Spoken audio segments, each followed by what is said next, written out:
Assalamualaikum warahmatullahi wabarakatuh. Aspesia Humanity. Hai semua, perkenalkan nama aku Anida Syahira. Di sini aku mau berbagi sedikit materi tentang pertolongan pertama. Untuk itu jangan lupa siapkan buku catatan kalian.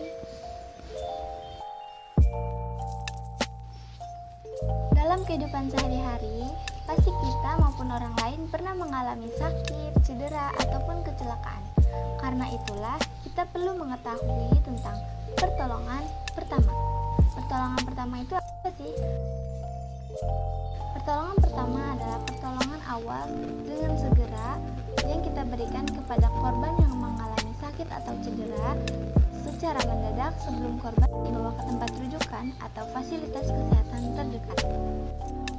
Medis dasar merupakan pemberian pertolongan yang sifatnya sementara sampai korban tiba di fasilitas kesehatan.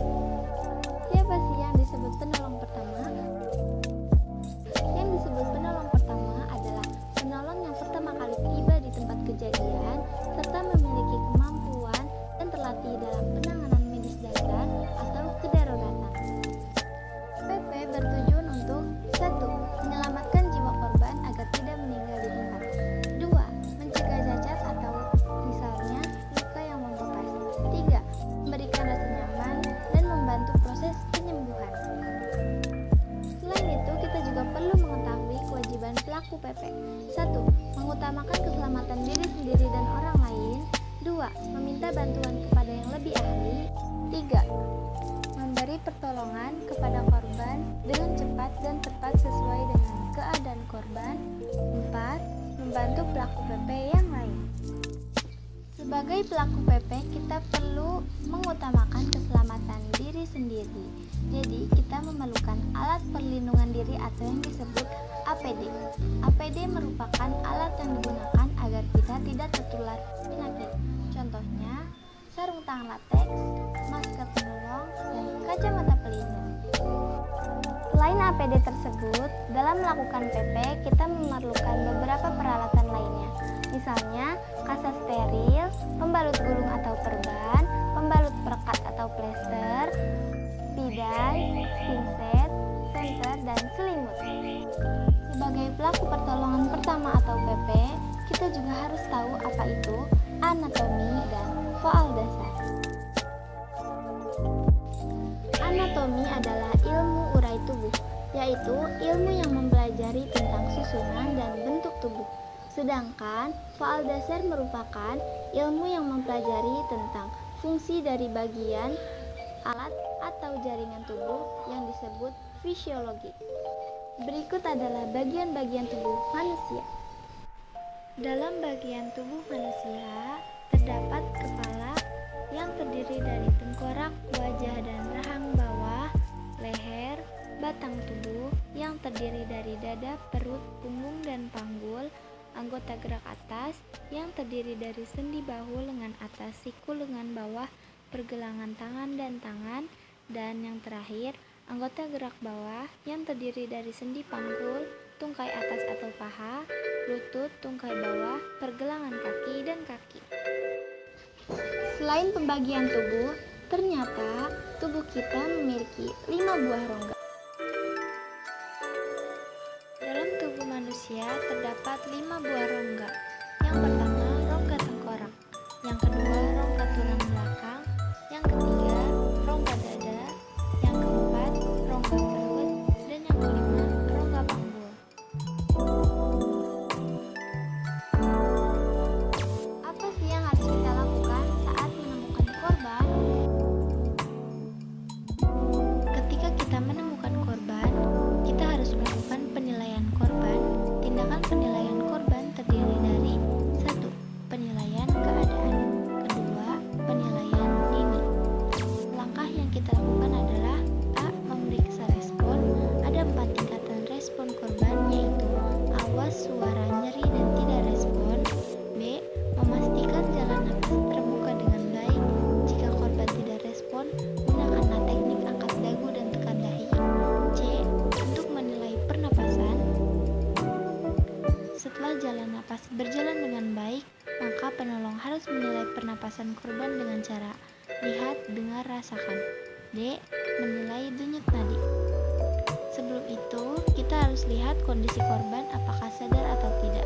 Jika sadar, cara yang digunakan adalah dengan meraba nadi, pergelangan tangan atau radial, sedangkan bagi korban yang tidak sadar, nadi yang diperiksa adalah di bagian leher atau karotis. E. Hubungi bantuan. Yang ketiga, pemeriksaan fisik. Tindakan ini melibatkan penglihatan, perabaan, dan pendengaran.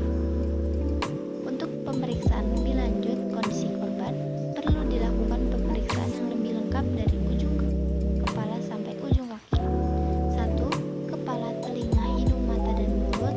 2. Leher. 3. Dada. 4. Perut. 5. Punggung. 6. Panggul. 7. Anggota gerak atas dan bawah. Pada pemeriksaan anggota gerak selain PLNB, juga lakukan pemeriksaan gerakan, sensasi, dan sirkulasi. Mengetahui langkah-langkah penilaian korban, selanjutnya aku bakal mempraktikkan bagaimana cara penilaian korban. Oleh karena itu, simaklah video berikut ini. Pertama, pastikan keselamatan penolong, orang lain, dan korban. Apakah sudah aman? Perkenalkan, saya Anida, saya dari PMI. Bolehkah saya menolong? Bagaimanakah kronologi kejadian? Apakah sudah ada tindakan awal? Segera hubungi ambulan. Sebelum melakukan penilaian korban, jangan lupa menggunakan masker dan sarung tangan latex. Apakah ada respon? Mbak, apakah ada respon? Respon nyeri.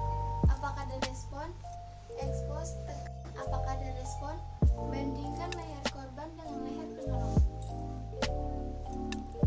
Apakah ada kelainan? Memastikan jalan napas korban terbuka dengan baik. Jika korban tidak respon, gunakanlah teknik angkat dagu tekan dahi. Angkat dagu tekan dahi. Apakah ada sumbatan?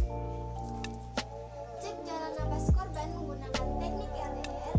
Lihat naik turun dada dan perut, serta rasakan hembusan napas menggunakan telinga dengan teliti.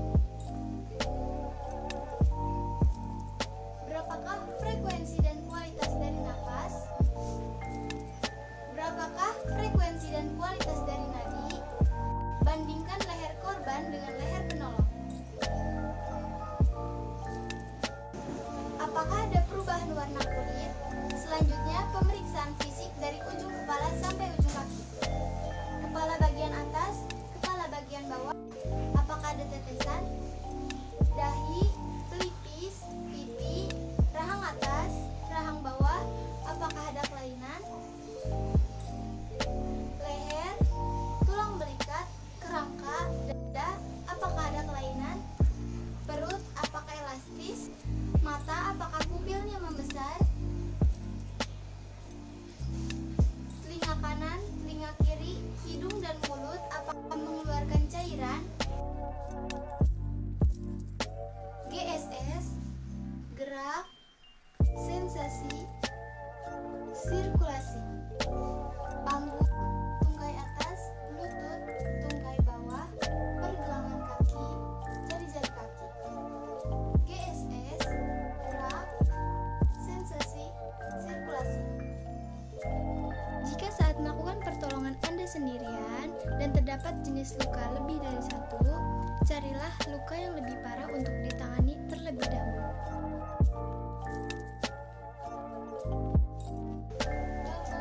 Apakah ada respon? Menggunakan telinga dengan teliti. Berapakah frekuensi dan kualitas dari napas?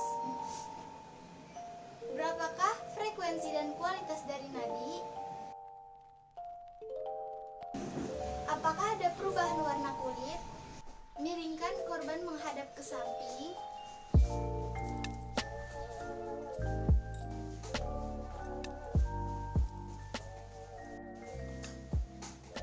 Jika posisi miring stabil, jangan lupa menyelimuti korban.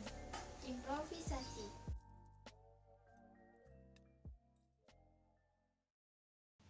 Setelah ambulan datang, lakukan evaluasi dan transportasi ke dalam ambulan. Segera bawa korban ke fasilitas kesehatan.